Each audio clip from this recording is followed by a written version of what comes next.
to make his way to the blue corner of the ring, representing Team Torres. Please welcome Isaac Linden. Ladies and gentlemen, I'm number one tomorrow. She's a drunk and over the city. And now, ladies and gentlemen, introducing his opponent fighting out of the red corner, representing Dublin. Please welcome Conor Doyle.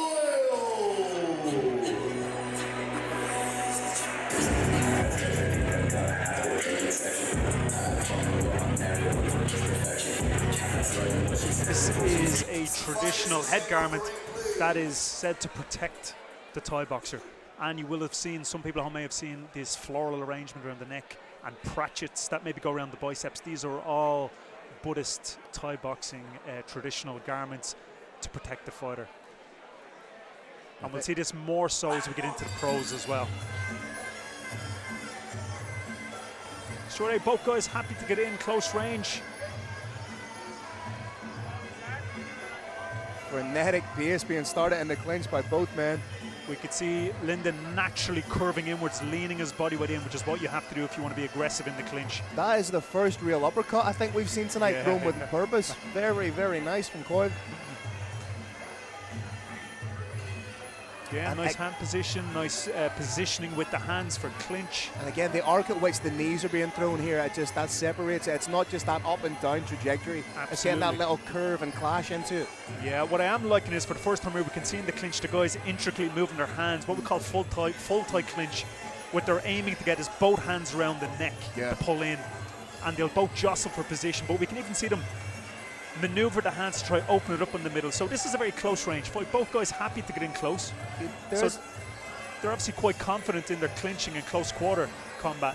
And there is a misconception that Muay Thai is solely a striking art. I equate it to there's a huge element of grappling that goes on inside the clinch. Yeah, and you'll see it in other combat sports. You'll see it in the combat karate, and we'll see it in the UFC. We'll see fighters take Muay Thai clinch positions. But again, it's not the...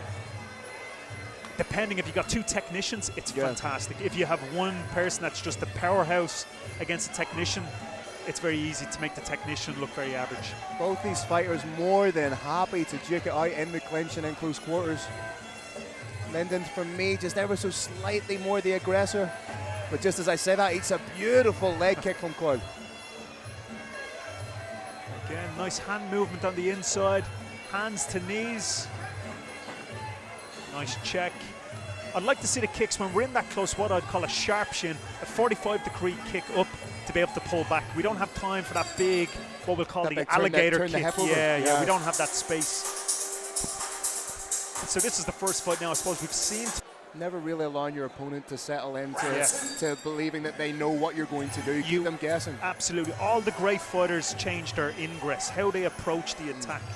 They're never predictable. Both fighters winding up big on their hooks. That's a nice shot right down the middle. I'm impressed with nice check. I'm impressed with the defense on both fighters from boxing in close range. We can see the hands being maneuvered from the side of the head to under the chin and that old-fashioned heavyweight blocking an uppercut type guard. Yep. And we see, funny enough, we'll actually see this more in A-class fights because they're also trying to stop elbows. So the guys, they have a great style. I'd just love to see them step back now and see again and just differentiate yourself for the judge's sake so you don't have to eat two shots to give one back. That was a real solid shot there from Linden. And both fighters, you can see, are very technically sound. There was almost a Dutch-style Muay Thai combination landed there by Coyle. It was beautiful. Yeah. Went to the head, went to the body, then threw in a low kick. It was beautiful. Now again, from a coach's perspective, your fighter needs these battles every now and again, but you can't have them all the time. You have to learn and grow within the spar, mitigate the risk and damage. But sometimes this might be appropriate to get in and to get that dogfight out of the way. Both fighters doing some solid work to the body. And we can also see there where the back was taken. One of the few combat sports you're allowed actually knee in the back. You can hit to the back, the glutes, which is uncommon in a lot of combat sports. Nice rear uppercut being landed by Linden as well. He's starting to open up with the hands a lot more. Really getting his shots away. I can appreciate why both guys would stay in the clinch, because I'd imagine their previous fights at amateur level, clinch is one of the last things I feel you become more proficient in. So I would say that both guys have had success in the past with prior opponents dominating the clinch. And what we're seeing now is the culmination of two really good amateurs clinching. Again, great uppercut. As you said earlier on, not something that you do naturally if you only do Thai boxing. Yeah. But that little corkscrew uppercut was fantastic. And what in it does, contrast to Coyle's corner, which they weren't talking much, so they're quite happy with maybe what he's doing already.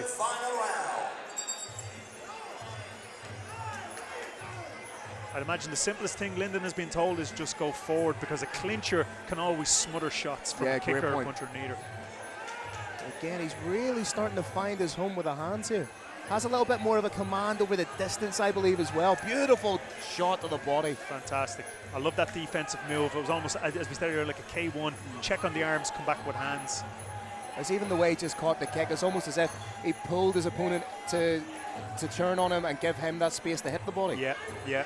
Linden has a great way of throwing uppercuts into hooks, changing the angles up top on them hands.